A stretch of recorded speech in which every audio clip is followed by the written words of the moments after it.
Friends, आपका विवेकानंद विद्याश्रम की maths की ऑनलाइन क्लासेस में स्वागत है।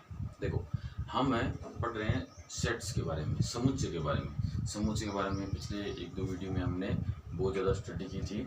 समुच्चय होता क्या है, तो समुच्चय की परिभाषा फिर से मैं एक बार बता देता हूँ कि आपका वस्तुओं या संख्याओं का सुपरिभाषित संग्रह। सुपरिभाषित के बारे में आपको समझाया जा चुका है कि सुपरिभाषित क्या होता है, अपरिभाषित क्या होता है। अब देखिए आगे, फिर कल हमने पढ़ा था आपके समुच्चय का निरूपण। दो निरूपण थे, एक तो था आपका रोस्टर रूप, दूसरा था समुच्चय निर्माण रूप। तो हम एक एग्जांपल लेते हैं। फिर से देखो, आपका ए एक समुच्चय है जिसमें लिखा हुआ है AEIOU। एक आपका दूसरे समुच्चय है बी, उसमें लिखा हुआ है X, X एक अंग्रेजी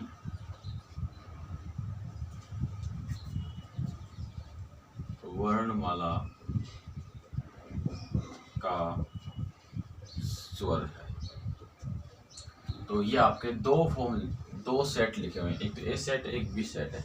ए सेट में AEIOU हमें दिखाई दे रहा है, बी सेट में हमें कह रहा है X एक अंग्रेजी वर्णमाला का स्वर है।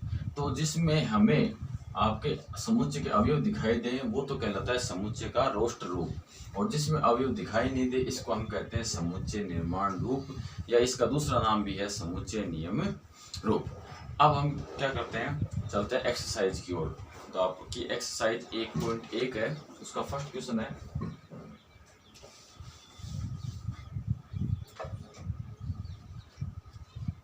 एक्सरसाइज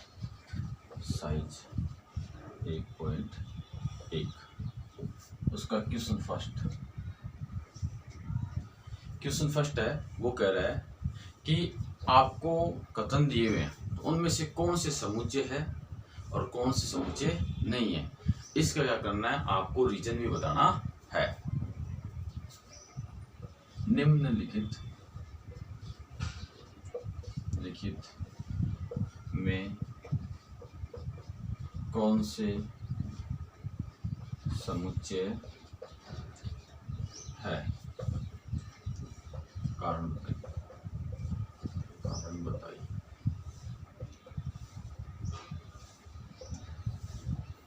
इसमें पहला है आपको बताना है कि कौन से तो समुच्चय है और उसका रीजन क्या है। तो पहला है आपका जे अक्षर से प्रारंभ होने वाले, यानी आपको दिया हुआ है कि जे अक्षर से प्रारंभ होने वाले वर्ष के सभी महीने, वर्ष के सभी महीनों का संग्रह। यानी आपको ये समूह दिया हुआ है, आपको जे अक्षर से प्रारंभ होने वाले सभी महीनों का संग्रह। तो आपको ये बताना है कि ये समुच्चय है या नहीं है। तो हमें पता है कि वर्ष में 12 महीने होते हैं। पहला है आपका जनवरी। जनवरी किससे स्टार्ट होता है, जे से स्टार्ट होता है। फिर फरवरी, मार्च, अप्रैल, मई, जून। जून भी आपका किससे स्टार्ट होता है, जे से स्टार्ट होता है। जुलाई भी होता है, यानी एक और हो गया।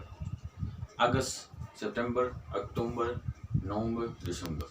तो आपके ये 3 महीने जनवरी, जून और जुलाई जो परिभाषित है। हम सबको पता है कि भाई जे से स्टार्ट होने वाले वर्ष में 3 महीने आते हैं आपके, जनवरी, जून और जुलाई। तो ये परिभाषित हो गया। तो हम कह देंगे कि ये आपका क्या है, समुच्चय है। तो आंसर में क्या कहोगे, आंसर में संग्रह है, समुच्चय है। क्योंकि ये समुच्चय क्यों है, क्योंकि वर्ष के सभी महीने क्या है, परिभाषित है। परिभाषित है क्योंकि हमें पता है, सभी से पूछे, किसी से पूछ ले वर्ष में कितने महीने होते हैं, 12 महीने होते हैं और ये नाम है, तो उसमें पता चल जाएगा जे नाम वर्ड कितने हैं। तो ये रीजन देंगे कि आपका दिया गया संग्रह है वो समुच्चय है क्योंकि वर्ष के सभी महीने क्या होते हैं, आपके परिभाषित होते हैं। अब चलते हैं इसका दूसरा है इसमें, तो दूसरा है आपका भारत के 10 प्रभावशाली लेखकों का संग्रह। तो दूसरा हो गया कि भारत के 10 प्रभावशाली लेखकों का संग्रह। जो आपके राइटर्स है वो ऐसे 10 राइटर होने चाहिए जो सबसे अधिक प्रभावशाली है। तो देखो ये जो आपका संग्रह है वो अपरिभाषित है। अपरिभाषित क्यों है? क्योंकि प्रभावशाली लेखक, सभी लेखक है वो अपनी अपनी जगह क्या होता है, उनका प्रभाव होता है, तभी तो वो राइटर बनते हैं। तो इसको हम डिफाइन नहीं कर सकते। जब डिफाइन नहीं कर सकते तो हम कह देंगे कि ये समुच्चय नहीं है। तो आपका आंसर में आ जाएगा आपका संग्रह है समुच्चय नहीं है। क्यों नहीं है? क्योंकि आपके जो प्रभावशाली लेखक हैं वो परिभाषित नहीं है, इसलिए ये आपका जो संग्रह है वो समुच्चय नहीं है। अब हम चलते हैं तीसरे क्वेश्चन की ओर। तो तीसरा क्या कह रहा है? तीसरा कह रहा है आपको कि विश्व के सर्वश्रेष्ठ 11 बल्लेबाजों का संग्रह। तो विश्व के सर्वश्रेष्ठ 11 बल्लेबाजों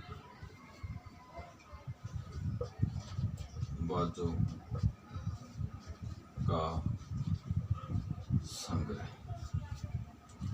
तो सर्वश्रेष्ठ बल्लेबाज, आपके 11 बल्लेबाज हैं, वो सर्वश्रेष्ठ है उनका संग्रह।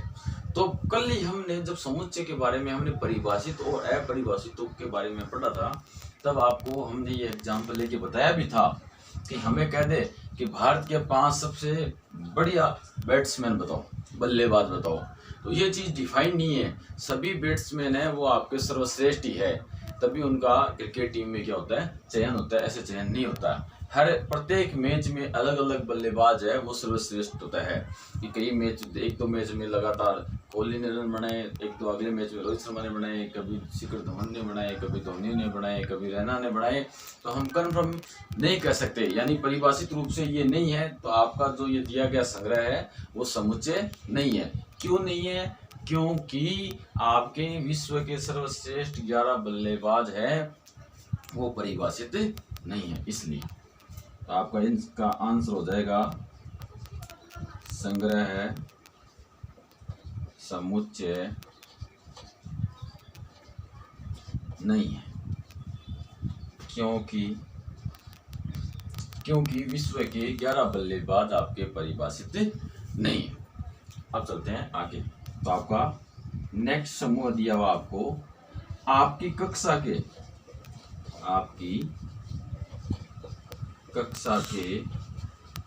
11 कक्षा के सभी बालकों का संग्रह। आपकी कक्षा के सभी बालकों का संग्रह। तो इस चीज में तो आप क्या कहोगे? कह दोगे कि ये समुच्चय, क्योंकि आपको पता चल रहा है कि हमारे कक्षा में विद्यार्थी फिक्स हैं। उन विद्यार्थियों में छात्र और छात्राओं की संख्या भी अलग अलग है और वो भी फिक्स है। जैसे अपने कक्षा में 50 विद्यार्थी हैं, जिनमें से 30 तो लड़के हैं और 20 आपकी क्या है, लड़कियां हैं। तो बालकों की संख्या होगी फिक्स, यानी परिभाषित हो गई कि भाई अपने कक्षा में 30 बालक है। तो ये आपका क्या हो गया? समुच्चय हो गया। तो इसमें हम कह देंगे संग्रह समुच्चय है, क्योंकि कक्षा के सभी बालकों का संग्रह है वो सुपरिभाषित है, इसलिए ये आपका संग्रह है वो क्या है, आपका समुच्चय है। अब चलते हैं अगले एग्जाम्पल की ओर।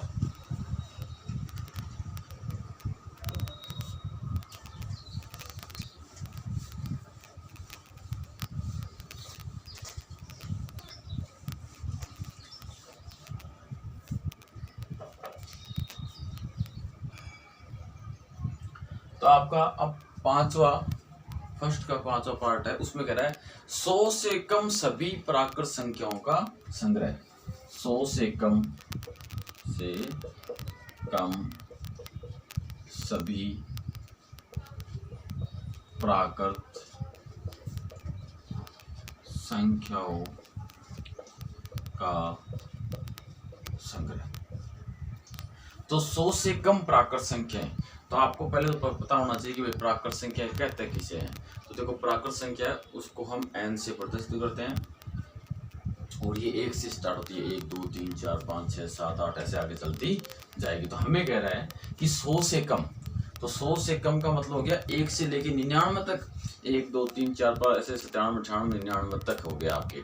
तो आपको पता चल ही गया होगा कि ये चीज क्या आपकी परिभाषित है, प्राकृत संख्या है सभी परिभाषित है। हमने 100 से कम लिया तो वो भी क्या आपकी परिभाषित है। इसका मतलब ये संग्रह क्या हो गया, आपका समुच्चय हो गया।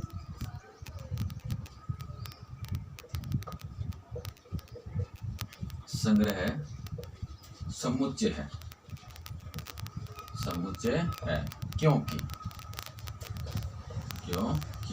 क्यों है, क्योंकि 100 से कम सभी प्राकृत संख्याएं क्या आपकी परिभाषित है, इसलिए आपका ये जो दिया हुआ संग्रह है वो क्या है, समुच्चय है। अब है आपका नेक्स्ट पार्ट में कह रहा है आपको कि लेखक का आपका प्रेमचंद द्वारा लिखित सभी उपन्यासों का संग्रह। तो लेखक प्रेमचंद द्वारा लिखित उपन्यासों का संग्रह। तो उपन्यास की बात कर रहे हैं, तो लेखक जो प्रेमचंद है, प्रेमचंद ने जितने भी उपन्यास लिखे हैं उन सब का रिकॉर्ड है कि भाई उसने कितने उपन्यास लिखे हैं।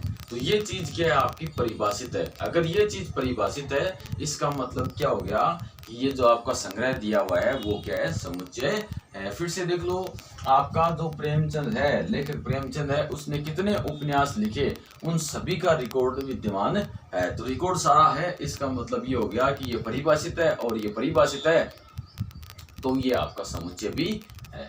तो हम कह देंगे ये आपका संग्रह समुच्चय है, क्योंकि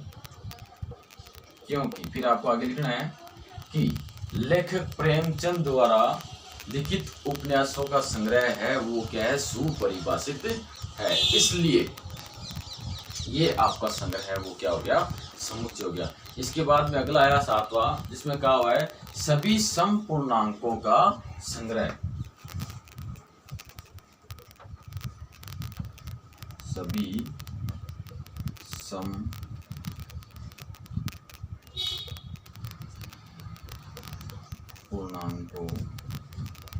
का संग्रह।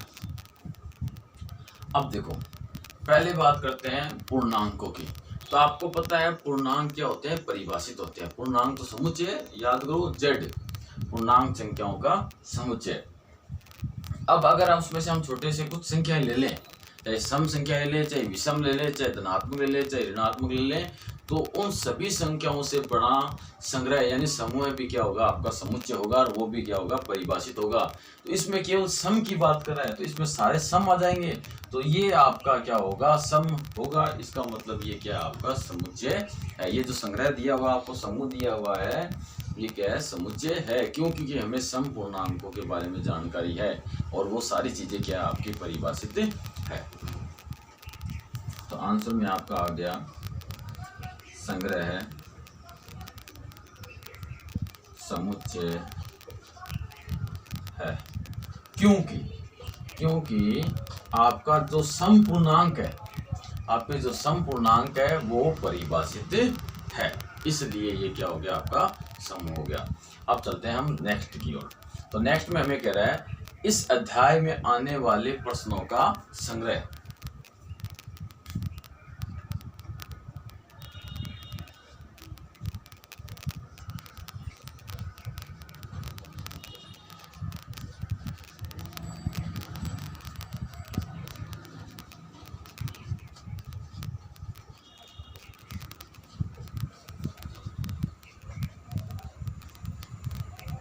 तो देखो ये आपका समुच्चय है या नहीं है, इस अध्याय में आने वाले प्रश्नों का संग्रह। इस अध्याय में कितने क्वेश्चन आने वाले हैं उन सब के बारे में आप जैसे जैसे बुक के पन्ने आगे पीछे करोगे तो आपको पता चल जाएगा कि कितने क्वेश्चन आ रहे हैं, कौन कौन से क्वेश्चन आ रहे हैं, क्योंकि सारे इसमें डिफाइन यानी परिभाषित किए गए हैं। इसमें ऐसा नहीं है कि भाई हमने देखे इसमें 40 क्वेश्चन है, अगला कहते हैं 45 भी हो सकते हैं, 50 भी हो नहीं सकते, इसमें जितने हैं उतने हैं।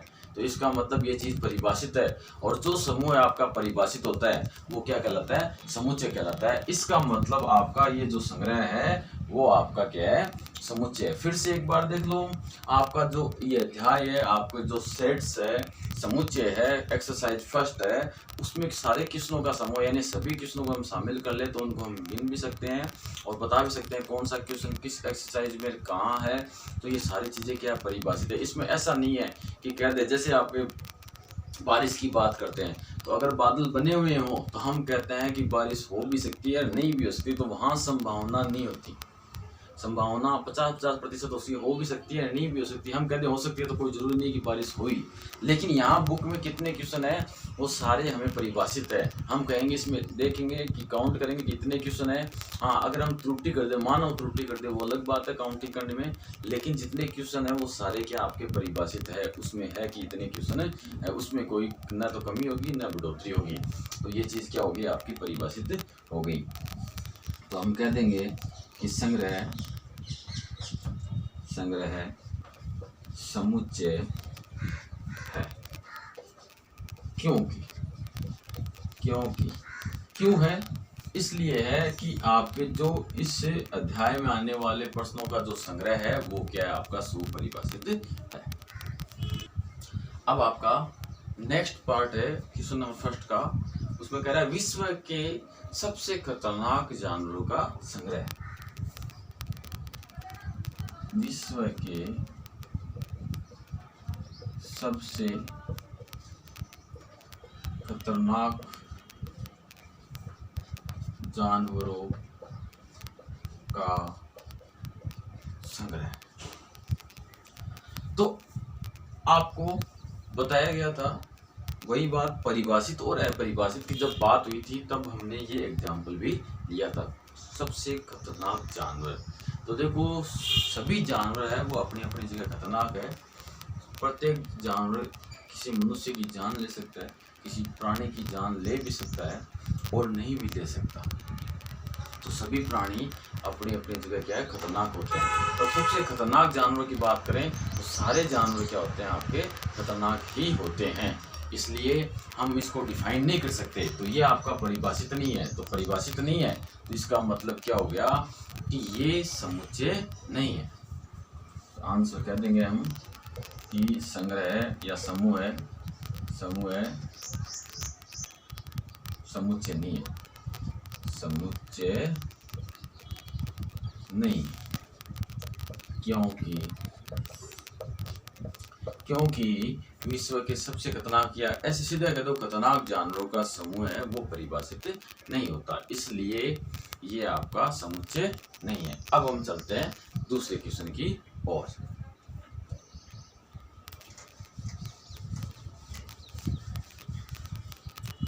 अब क्वेश्चन नंबर 2 है आपका, क्वेश्चन नंबर 2 जिसमें हमें दिया हुआ है a बराबर 1 2 3 4 5 और 6, ये दिया हुआ है। सबसे पहले आपको ये बताते हैं कि ये होता क्या है। तो ये A एक समुच्चय है जिसमें 6 अवयव है, 1 2 3 4 5 और 6।